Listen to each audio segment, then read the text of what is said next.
Happy Tuesday afternoon, everyone. I'm Nino Bondi, partner here at Porte Brown Accountant Advisors. Thank you for taking the time today to join me as we discuss everything about catch-up contributions under Secure 2.0. Um, so let me give you a quick story before I kind of begin. You know, 5.5 years ago, my wife Kate and we had a little baby girl. Here I am, our first kid, right? And here she's a little itty bitty infant, and it didn't come with any directions, right? Like, how do you change a diaper? How do you feed her, right? I don't know. It's first time being a father. I don't know how to do any of this stuff. What am I going to do to nurture her, teach her from right and wrong, right? Make her grow up. So it was constant changes, right? You have different stages. Feeding, then you try to give them a spoon and they throw stuff back at you, right? So it's always a battle and constant adapting to change with a little one. Fast forward 5.5 years later, our little girl now is in a whole different regimen of full day school at kindergarten.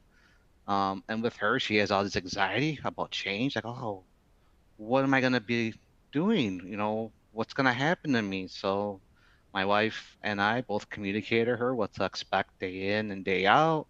We both had to change ourselves, what we had to do for our daughter, pack up lunches, let her know what is snack versus a meal, so she knows what to eat throughout the day as well, to help her put at ease, right? So communicating along the way um, with anybody does help them put themselves at ease to that and be more adaptive to change as they experience it. So with everything like in life, with change, our lives are constantly changing. We had the one big beautiful bill act that Prairie Brown did a presentation on in the middle of July. Everything changes in our lives, and with that, retirement world does as well. So today, what I'm going to be going over is giving everyone a background of the Secure 2.0, how that's going to be impacting for this year for 2025 with these enhanced or super catch-up, how catch-ups will be impacted by the mandatory Roth coming up in 2026. What do you need to do and what's required to allow for these enhanced catch-up contributions? What you need to do if you don't want to follow these enhanced catch-up contributions, and how this would impact the long-term part-time employee group, and discuss tax planning opportunities as well. So back in 2022, Congress passed this Consolidated Appropriations Act, um, and it was signed by the former President Biden on 12/29/2022. That is considered to be the date of enactment. Within this bill, Division T contains Secure 2.0. And within this bill, some of the provisions had effective dates starting back when the bill was signed, so the date of enactment, and some provisions had future effective dates. So they kind of layered out different effective dates throughout this bill. Um, in 2025, we have the enhanced catch-up that started earlier this year. Mandatory Roth catch-ups were originally supposed to be started in 2024. Then in August of 23, IRS issued a notice saying, you know what, we're going to slow a roll a little bit. We're going to delay this until 1/1/2026. So what I want to kind of just point out is why this mandatory Roth catch-up provision is in this bill, just so everyone understands this. Within this Secure 2.0, a couple of things that they did is they increased the age of RMDs, right, from 70 and a half to 73. In the future, it's going to be 75. They also enhanced the retirement plan startup credit for employers that have new plans put in place. They also provided employer contribution credit that started last year. So we have money going out as credits to companies and plan sponsors and owners, right? We have less people taking RMDs because they maybe haven't hit that age yet of 73.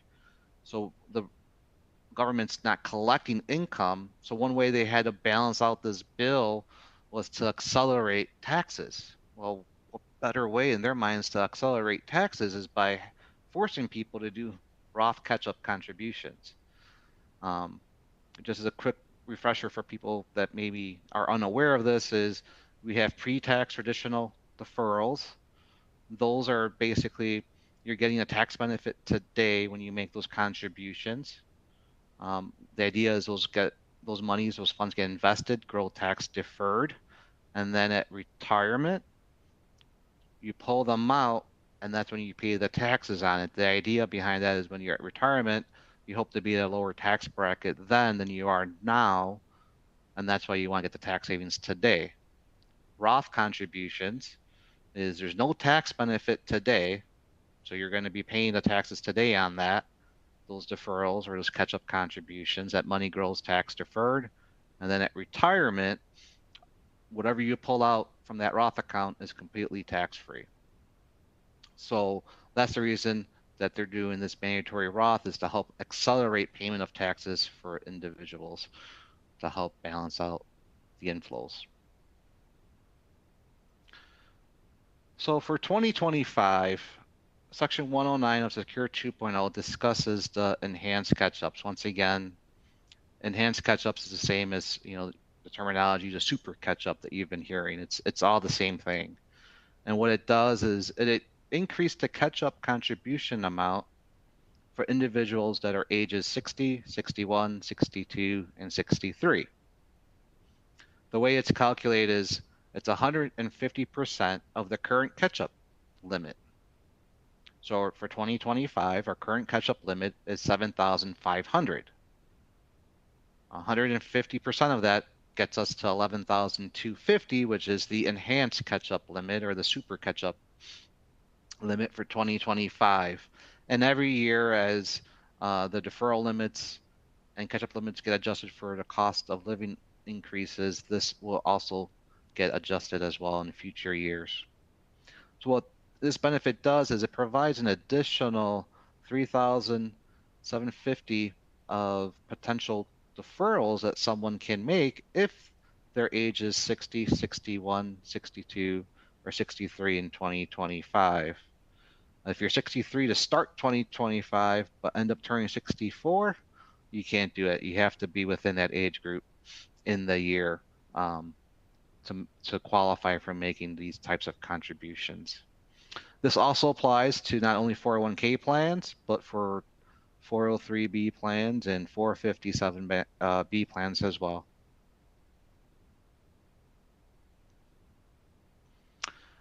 Starting next year, in 2026, we have this mandatory Roth catch-up requirement. Just as a reminder, this was supposed to go in effect at the start of 2024, but then the IRS issued a notice in August of 2023 to delay it to 2026. So who's impacted by this? We'll leave it to the IRS to come up with a great new terminology that we all have to get a grasp and hands around. Highly paid individuals. HPIs is what they use as the terminology. These individuals are the ones that have to make catch-up deferrals as Roth. HPIs, highly paid individuals, does not mean the same thing as highly compensated employees. Two different terminologies. I'm going to go over what a highly paid individual is in the next few slides. So right now I want to talk about how do you get a catch-up contribution? What are the ways to make catch-up contributions? Well, you have the IRS statutory limits, right? That's a 7,500. If your age is 50 or above, you can make catch-up contributions. Some plans out there impose a limit. And then the final way to get catch-up contributions is if you have a tested 401k plan. What I mean by tested is that the plan tests the deferrals of the plan, and what ends up happening in this type of test is that you have these highly paid employees, the highly compensated employees, and then the non-highly compensated employees. And this test needs to make sure that they kind of line up where it's kind of even keel based off of the IRS rules. Otherwise, it would be discriminatory.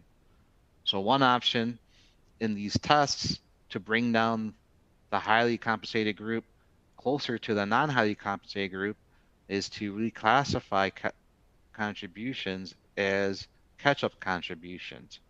Why, you ask? Well, catch-up contributions are not included in the actual calculations of the deferral percentage. So what does that mean? For example, let's say I defer $10,000 as deferrals. I'm highly compensated.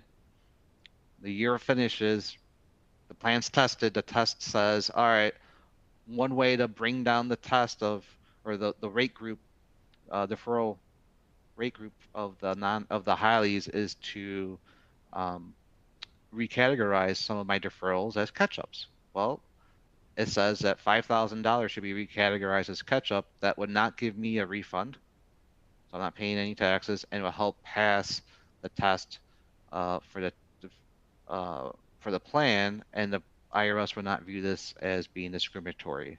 So I didn't exceed my 23,500, but because of the test of the plan, the test recategorized half of my 10,000 as catch-ups.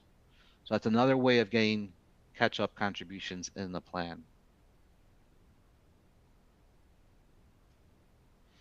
So why is that important to know how you get catch-ups? Because if you're considered a highly paid individual, which is an employee that is making over $145,000 of FICA wages in the prior year, I may be limited. And what FICA wages, they're shown in box 3 of the W-2 form, which is also known as Social Security wages. So if an individual does not get a W-2, they have no FICA wages, then they won't be considered to be a highly paid individual. So an example of that would be partners that are subject to self-employment. You have individuals that have their own businesses that are subject to self-employment. They would not be subject to being determined as highly paid individuals because they are not receiving a W-2. One thing to add to this is that, as I mentioned before, it's the new terminology, right? And now we have a new threshold that we have to kind of keep track of.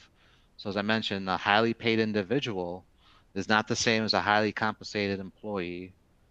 And FICA wages can also differ and probably will differ from plan wages. Typically, most plans are written to include gross compensation, which would be slightly higher than FICA wages. Some of the differences could be health insurance premiums, right? Or deferrals. So there could be differences. So that's another item that we need to keep track of in our census for 2025. We're going to have to get plan wages and then FICA wages to help keep track of who should be an HPI and who shouldn't be an HPI going forward.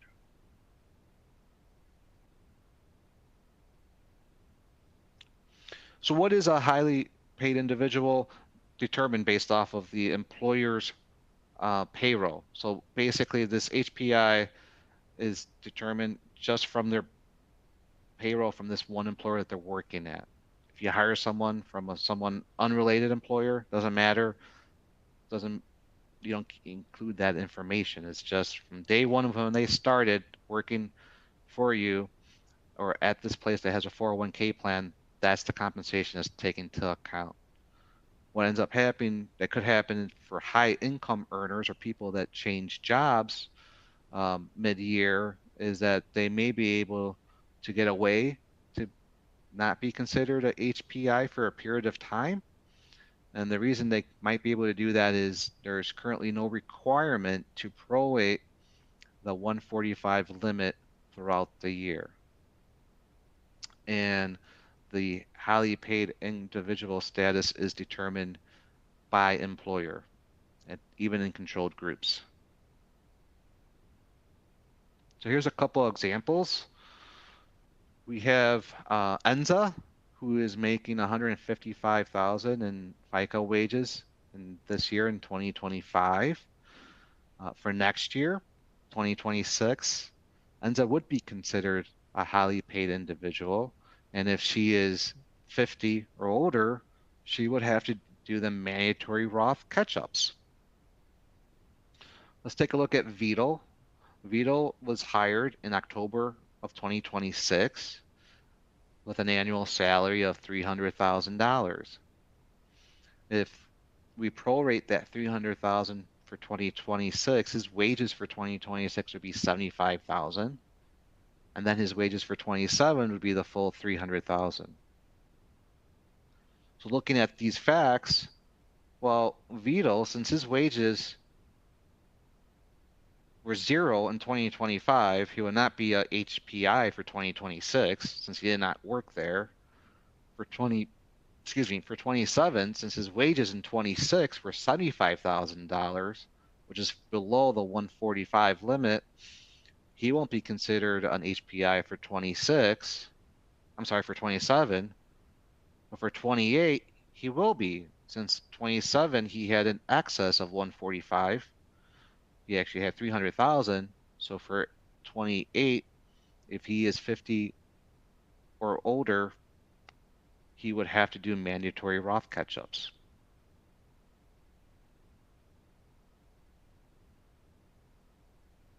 So what can plans do to help combat these changes regarding these mandatory Roths? A couple options is to have them automatically treat highly paid individuals, their catch-ups as Roths. If some individuals are doing a split between pre-tax and Roth, maybe these high HPIs would benefit from just doing the Roths as catch-ups. So the other way around. Their catch-ups as Roth, and then have everything else to maximize your tax deductions as traditional pre-tax. If it still gets missed in that way, then there's a couple other corrective ways that they could get this fixed as a plan, is that we could do W-2 adjustments. The thing with doing the W-2 adjustments is they have to be done before it gets sent and filed to the employee. Realistically, that's not going to be an optimal situation to be in. A lot of companies give out their W-2s to their employees starting the second week of January, and they're due. They have to be out by the end of January to all the employees. So, as far as timing, that doesn't make a whole lot of sense realistically to get that done within that short period of time, especially if the plan is tested. How would you know who's going to be needing to get a catch-up treated as a Roth? So another option that I recommend is to have a plan be amended to allow for in-plan Roth conversions. And that way, if anyone does go over the limit accidentally, they would just convert those funds over to a Roth in the 401k, and they would receive the 1099-R in the year of the conversion. So for example, let's say, going back to my example, I defer $10,000. I'm an HPI. That 5,000 that had to be recategorized as Roth to pass the testing. Well, I still got the tax benefit this year in making that deferral as pre-tax, but when I do the conversion in the following tax year in 26, I'm going to get a 1099-R in 2026, and I would be picking that up as income. So that is a perfect way to kind of make things a little bit more easier and more adaptive to the plans on keeping track of who could and who cannot do Roth catch-ups.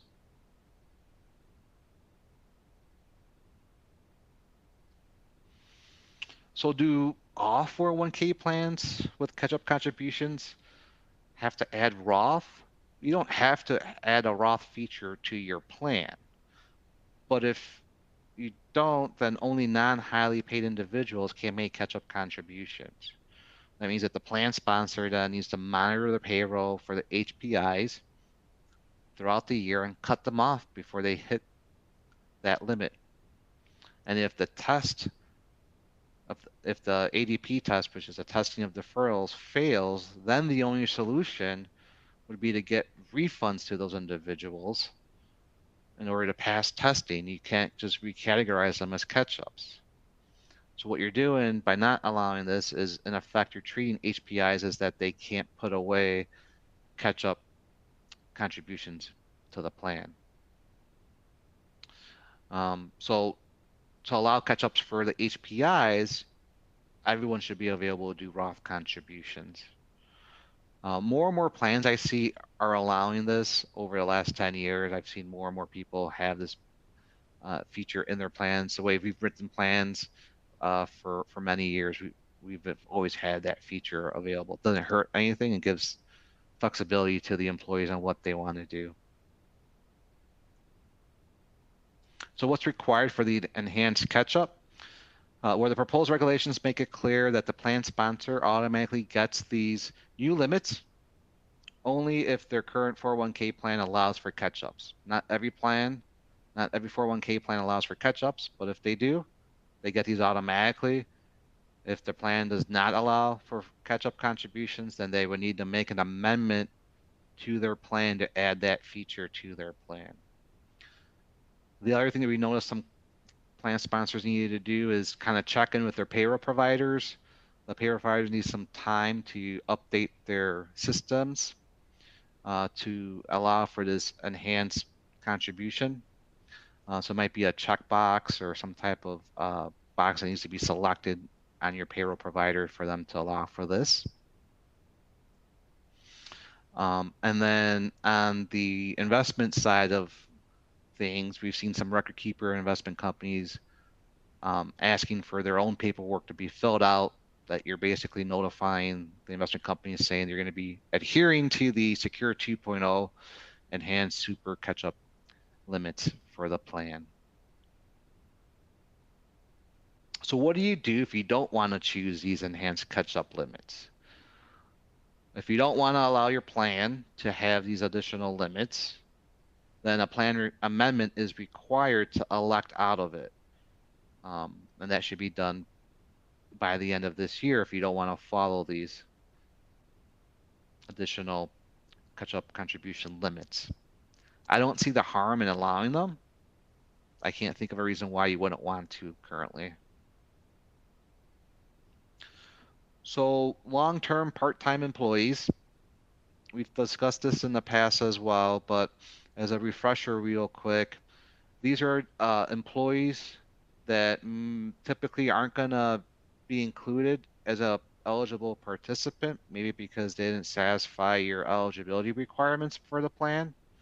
Maybe you have like a year wait, 21 years of age, so they would never make it into that qualification. Well, the Department of Labor, they came up saying that, hey, if you have this group of employees that are working 500 hours over 12 consecutive months for 2 years in a row, that they should be eligible to make their own deferrals into the plan.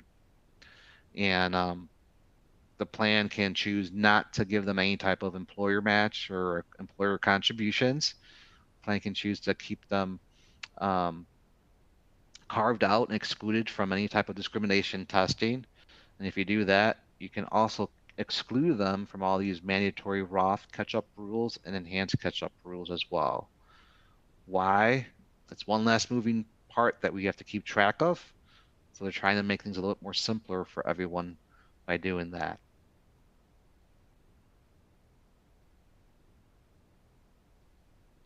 So let's kind of take a look at some tax planning opportunities, right? We have an owner who's age 60 in 2025 and has 150 in FICA wages. So for 2025, this owner can defer a total of $34,750. And that basically is the standard deferrals of 23.5, and then the enhanced catch-up of 11,250. This owner does that, they're going to be getting just over 14,500 in tax savings, assuming they're in the highest tax bracket. So now if we take a look at the same owner in 2026, now he's going to be 61, not 60, same wages. He can still defer the same total, 34,750. The difference is $23,500 is going to be traditional deferrals, pre-tax, and the $11,250 has to be treated as Roth because he's considered an HPI, a highly paid individual.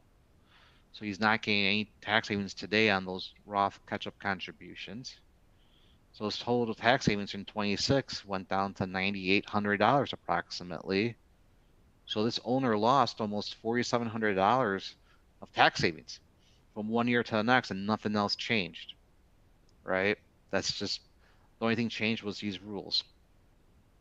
So what can we do? Maybe it might be a good opportunity to discuss with the owner of adjusting the wages. Can we adjust the wages down slightly to get below 145?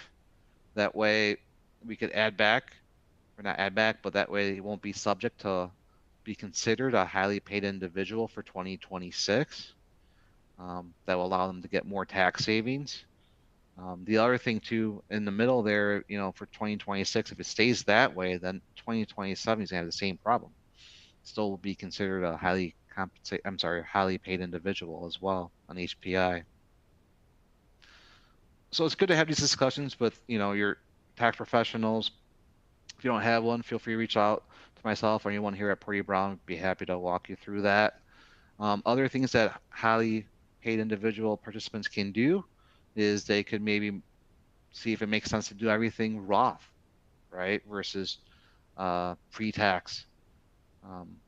You can make an argument saying, well, you might be leaving tax deductions on the table if you do everything Roth, but it's a discussion you should have with your tax advisor, a professional. If you know that you want to do some type of split, you want to max out, just do your catch-up contributions all as Roth.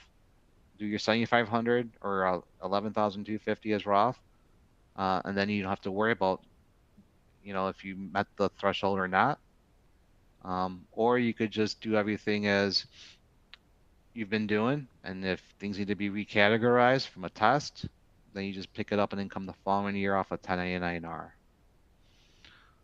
What can you do if you're a non-highly paid individual? Well, first thing I would do is make sure if you're able to and can afford to is maximize those limits, right? Put away as much as you can into your 401k plan and maximize those tax deductions that you're going to be receiving.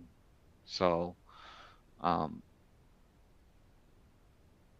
a great way of making sure you're maximizing and talking with your tax professional, making sure that you're communicating them your stance to make sure you're in the best position that you can be.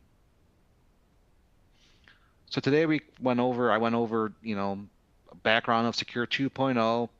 Everyone should have a little bit of a knowledge of what these super catch-up contributions are, or these enhanced catch-up contributions are, how the mandatory Roth would be impacted by a highly paid individual. Working with tax professionals such as someone from our firm over here and a trusted TPA to help you understand the Secure 2.0 updates, get you a little bit more at ease, right? Communicating to you and how they would be impacting yourself and the plan. It's a great way to kind of move forward with these. I do have about a minute or so that I will take a look at for some questions online over here, but let's see if I can find one. So someone mentioned, I only have a profit sharing plan. Do these rules of the enhanced catch-ups impact my plan? Well, if you have a profit sharing plan only, that means no one can make deferrals. So you don't have these features in your plan. The only way to have these features in your plan is to have your plan be amended to allow for them. So these wouldn't really apply to you if you only have a profit sharing only type of plan in place. And I think that is the time for today. If there are any other questions to come through, I'll follow up with you who submitted them individually. And I appreciate everyone's time today, this afternoon, to sit down with me and hear me talk about the contributions, catch-up contributions for Secure 2.0. All right, everyone, thank you, and have a great day. Bye-bye.